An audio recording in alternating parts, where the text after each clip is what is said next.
para ipaglaban, i-justify yung kanyang budget. The problem is, hindi na ginustify yung budget niya.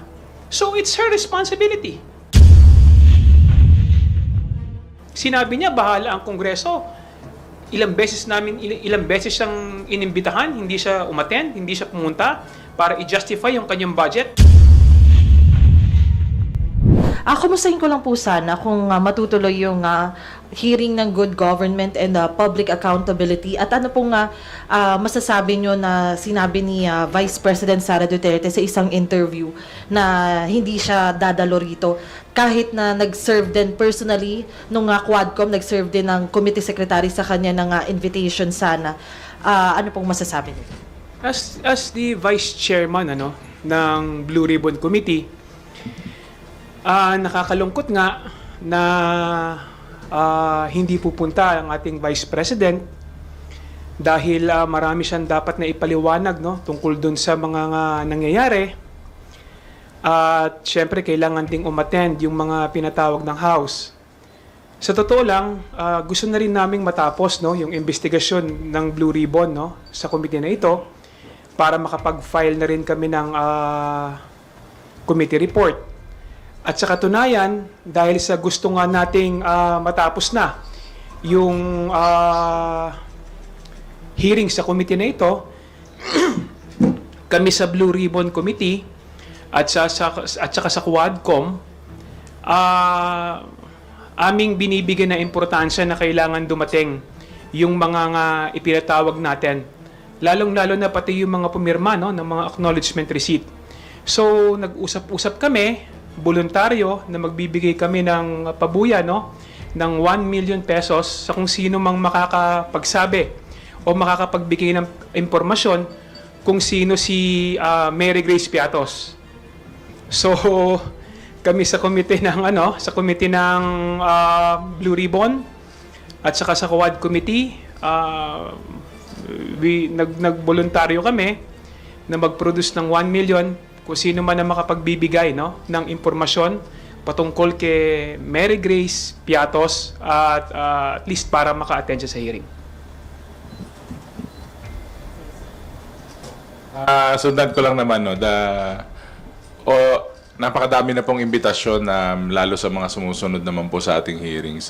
We've been lenient enough na bigay na pong imbitasyon, meron na pong mga orders for the resource person. So nag-aantay pa rin po tayo.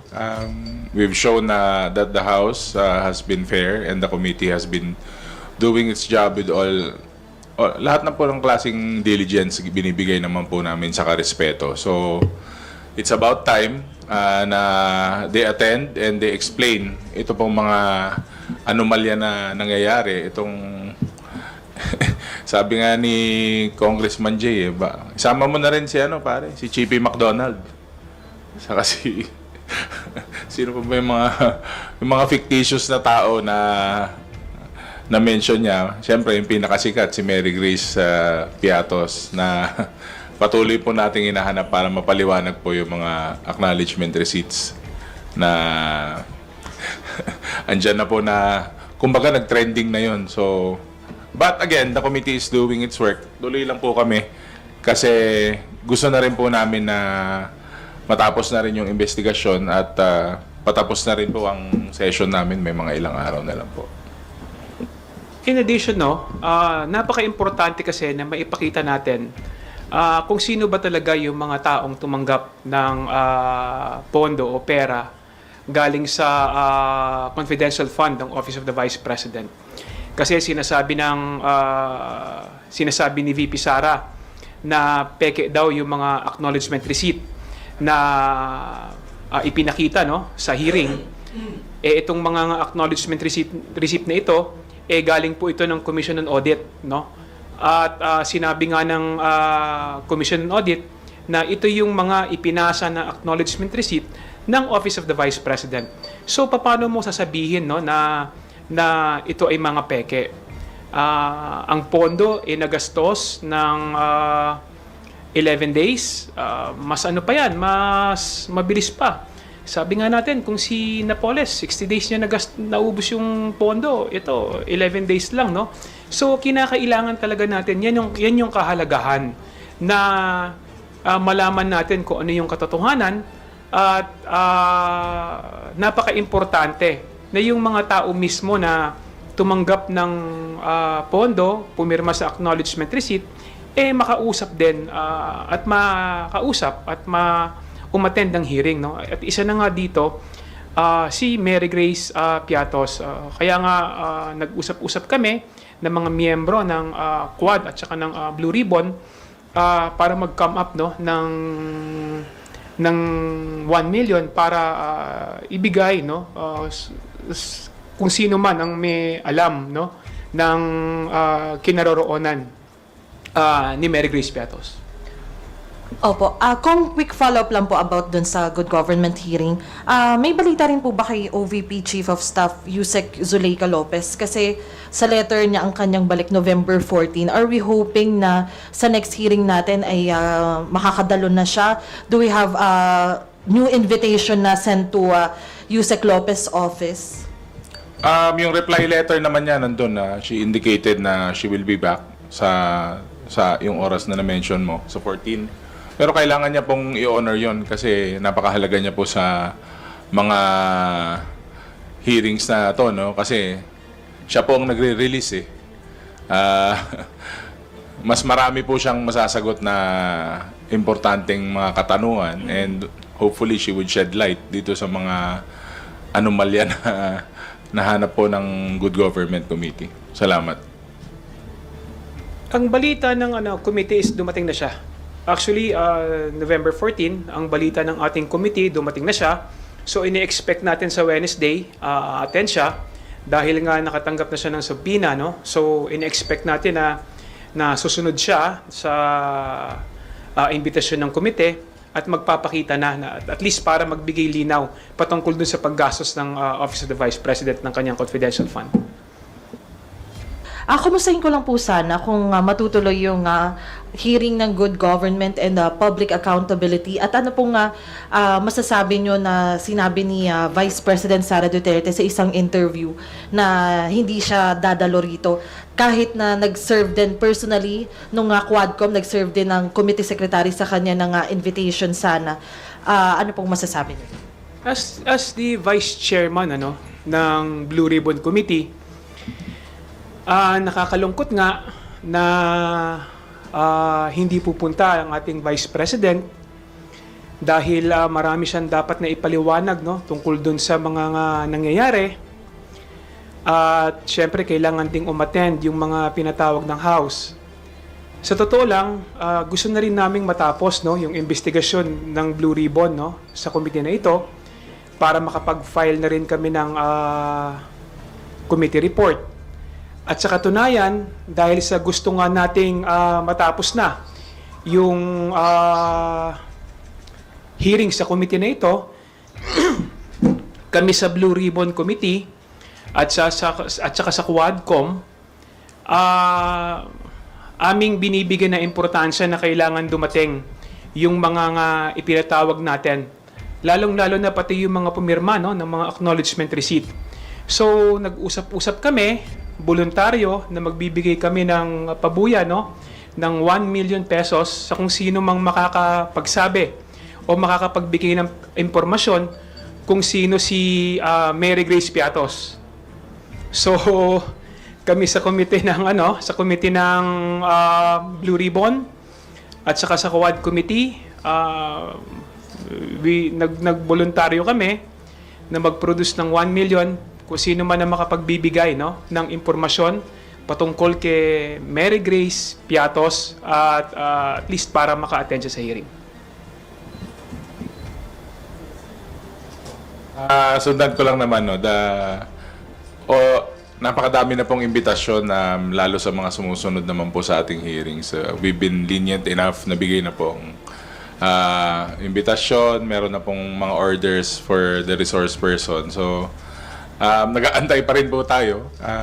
We've shown that the House has been fair and the committee has been doing its job with lahat na po ng klaseng diligence binibigay naman po namin sa karespeto. So, it's about time na they attend and they explain ito pong mga anomalya na nangyayari. Itong sabi nga ni Congressman Jay, isama mo na rin si si Chippy McDonald.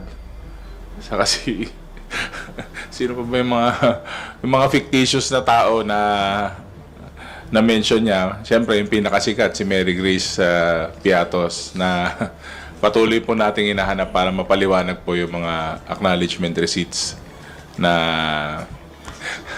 andyan na po na, kumbaga nag-trending na yun. So, but again, the committee is doing its work. Tuloy lang po kami kasi gusto na rin po namin na matapos na rin yung investigasyon at patapos na rin po ang session namin. May mga ilang araw na lang po. In addition, napaka-importante kasi na maipakita natin kung sino ba talaga yung mga taong tumanggap ng pondo o pera galing sa confidential fund ng Office of the Vice President. Kasi sinasabi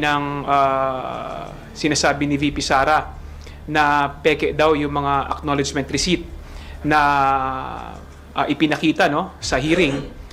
Itong mga acknowledgement receipt na ito galing po ito ng Commission on Audit, At sinabi nga ng Commission on Audit na ito yung mga ipinasa na acknowledgement receipt ng Office of the Vice President. So paano mo sasabihin na ito ay mga peke? Ang pondo nagastos ng 11 days, mas pa yan, mas mabilis pa. Sabi nga natin, kung si Napoles, 60 days niya naubos yung pondo. Ito, 11 days lang, So, kinakailangan talaga natin, yan yung kahalagahan na malaman natin kung ano yung katotohanan at napaka-importante na yung mga tao mismo na tumanggap ng pondo, pumirma sa acknowledgement receipt, makausap din at makausap at umattend ng hearing, At isa na nga dito si Mary Grace Piatos. Kaya nga nag-usap-usap kami ng mga miyembro ng Quad at saka ng Blue Ribbon para mag-come up ng 1 million para ibigay kung sino man ang may alam ng kinaroroonan ni Mary Grace Piatos. Opo. Kung quick follow-up lang po about dun sa good government hearing, may balita rin po ba kay OVP Chief of Staff Yusek Zuleika Lopez? Kasi sa letter niya ang kanyang balik November 14. Are we hoping na sa next hearing natin ay makakadalo na siya? Do we have a new invitation na sent to Yusek Lopez office? Yung reply letter naman niya nandun na she indicated na she will be back sa yung oras na na-mention mo, sa 14. Pero kailangan niya pong i-honor yon kasi napakahalaga niya po sa mga hearings na to, Kasi siya po ang nagre-release mas marami po siyang masasagot na importanteng mga katanungan and hopefully she would shed light dito sa mga anomalya na nahanap po ng Good Government Committee. Salamat. Ang balita ng committee is dumating na siya. Actually, November 14, ang balita ng ating committee, dumating na siya. So, ini-expect natin sa Wednesday, attend siya. Dahil nga nakatanggap na siya ng subpoena, So, ini-expect natin na susunod siya sa invitation ng komite at magpapakita na at least para magbigay linaw patungkol dun sa paggastos ng Office of the Vice President ng kanyang confidential fund.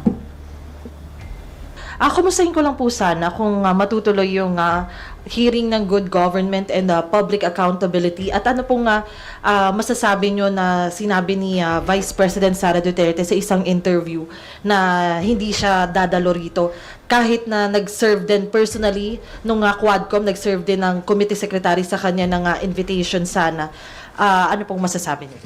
As the Vice Chairman ng Blue Ribbon Committee, nakakalungkot nga na hindi pupunta ang ating Vice President dahil marami siyang dapat na ipaliwanag tungkol dun sa mga nangyayari. At syempre kailangan ding umattend yung mga pinatawag ng House. Sa totoo lang, gusto na rin naming matapos, no, yung investigasyon ng Blue Ribbon, no, sa committee na ito para makapag-file na rin kami ng committee report. At sa katunayan, dahil sa gusto nga nating matapos na yung hearing sa committee na ito, kami sa Blue Ribbon Committee at saka sa Quadcom, aming binibigyan na importansya na kailangan dumating yung mga nga ipinatawag natin. Lalong-lalo na pati yung mga pumirma, no, ng mga acknowledgement receipt.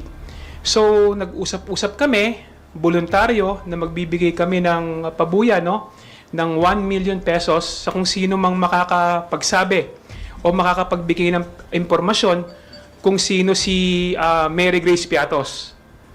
So, kami sa committee ng Blue Ribbon at saka sa Quad Committee,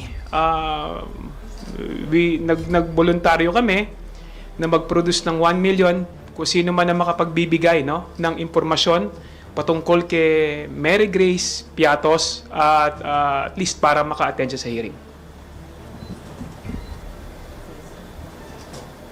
Sundan ko lang naman, no, napakadami na pong imbitasyon, lalo sa mga sumusunod naman po sa ating hearings. We've been lenient enough na bigay na pong imbitasyon, meron na pong mga orders for the resource person. So, nag-aantay pa rin po tayo.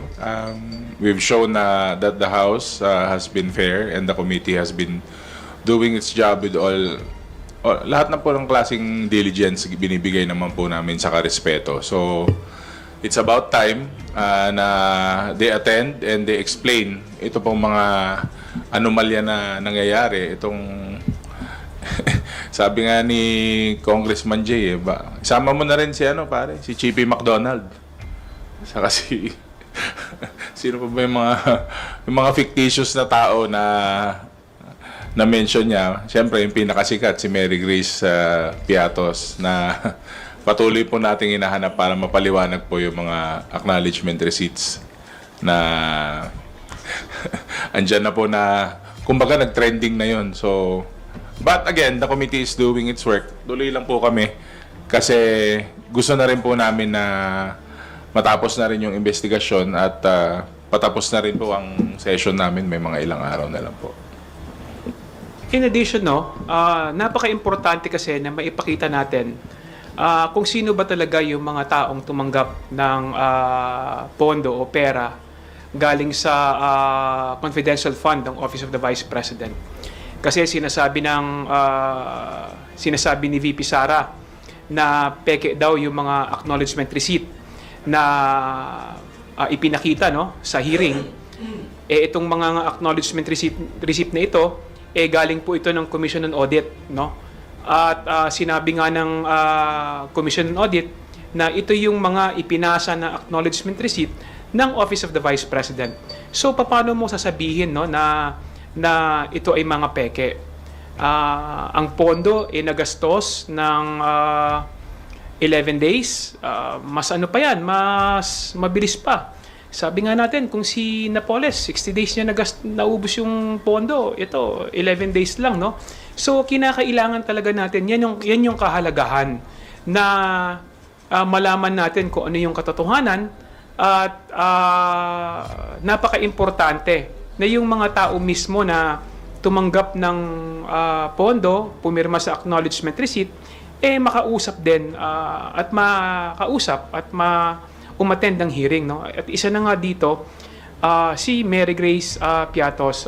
Kaya nga nag-usap-usap kami ng mga miyembro ng Quad at saka ng Blue Ribbon para mag-come up, no, ng 1 million para ibigay, no, kung sino man ang may alam, no, ng kinaroroonan ni Mary Grace Piatos.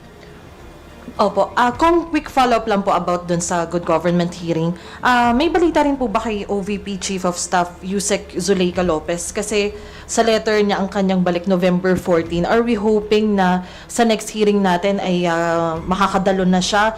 Do we have a new invitation na sent to Yusek Lopez office? Yung reply letter naman niya nandun na she indicated na she will be back sa yung oras na na-mention mo, sa 14. Pero kailangan niya pong i-honor yon kasi napakahalaga niya po sa mga hearings na to, no? Kasi siya po ang nagre-release eh. Mas marami po siyang masasagot na importanteng mga katanungan and hopefully she would shed light dito sa mga anomalya na nahanap po ng Good Government Committee. Salamat. Ang balita ng committee is dumating na siya. Actually, November 14, ang balita ng ating committee, dumating na siya. So, ini-expect natin sa Wednesday, attend siya. Dahil nga nakatanggap na siya ng subpoena, no? So, ini-expect natin na susunod siya sa invitasyon ng komite at magpapakita na at least para magbigay linaw patungkol dun sa paggastos ng Office of the Vice President ng kanyang confidential fund. Kumustahin ko lang po sana kung matutuloy yung hearing ng good government and public accountability at ano pong masasabi nyo na sinabi ni Vice President Sara Duterte sa isang interview na hindi siya dadalo rito kahit na nag-serve din personally nung Quadcom, nag-serve din ng committee secretary sa kanya ng invitation sana. Ano pong masasabi nyo? As the Vice Chairman ng Blue Ribbon Committee, nakakalungkot nga na hindi pupunta ang ating Vice President dahil marami siyang dapat na ipaliwanag tungkol dun sa mga nangyayari. At syempre kailangan ding umattend yung mga pinatawag ng House. Sa totoo lang, gusto na rin naming matapos yung investigasyon ng Blue Ribbon sa committee na ito para makapag-file na rin kami ng committee report. At sa katunayan, dahil sa gusto nga nating matapos na yung hearing sa committee na ito, kami sa Blue Ribbon Committee at saka sa Quadcom, aming binibigyan na importansya na kailangan dumating yung mga ipinatawag natin. Lalong-lalo na pati yung mga pumirma ng mga acknowledgement receipt. So, nag-usap-usap kami, voluntaryo na magbibigay kami ng pabuya ng 1 million pesos sa kung sino mang makakapagsabi o makakapagbigay ng impormasyon kung sino si Mary Grace Piatos. So kami sa komite ng Blue Ribbon at saka sa Quad Committee, nagboluntaryo kami na mag-produce ng 1 million kung sino man ang makapagbibigay ng impormasyon patungkol kay Mary Grace Piatos at least para maka-attend siya sa hearing.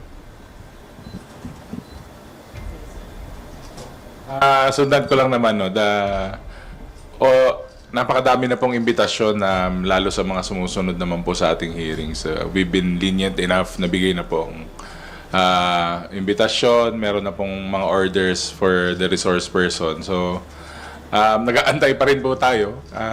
We've shown that the House has been fair and the committee has been doing its job with lahat na po ng klaseng diligence binibigay naman po namin sa karespeto. So, it's about time na they attend and they explain ito pong mga anomalya na nangyayari. Itong sabi nga ni Congressman Jay, isama mo na rin si Chippy McDonald. Saka sino pa ba yung mga fictitious na tao na mention niya? Siyempre, yung pinakasikat, si Mary Grace Piatos, na patuloy po nating hinahanap para mapaliwanag po yung mga acknowledgement receipts na andyan na po na, kumbaga nag-trending na yun. So, but again, the committee is doing its work. Tuloy lang po kami kasi gusto na rin po namin na matapos na rin yung investigasyon at patapos na rin po ang session namin. May mga ilang araw na lang po. In addition, napaka-importante kasi na maipakita natin kung sino ba talaga yung mga taong tumanggap ng pondo o pera galing sa confidential fund ng Office of the Vice President. Kasi sinasabi ni VP Sara na peke daw yung mga acknowledgement receipt na ipinakita no sa hearing, itong mga acknowledgement receipt na ito galing po ito ng Commission on Audit, no? At sinabi nga ng Commission on Audit na ito yung mga ipinasa na acknowledgement receipt ng Office of the Vice President. So paano mo sasabihin no na ito ay mga peke? Ang pondo nagastos ng 11 days, mas ano pa yan, mas mabilis pa. Sabi nga natin, kung si Napoles, 60 days niya naubos yung pondo, ito, 11 days lang, no? So, kinakailangan talaga natin, yan yung kahalagahan na malaman natin kung ano yung katotohanan at napaka-importante na yung mga tao mismo na tumanggap ng pondo, pumirma sa acknowledgement receipt, makausap din at umattend ng hearing, no? At isa na nga dito si Mary Grace Piatos.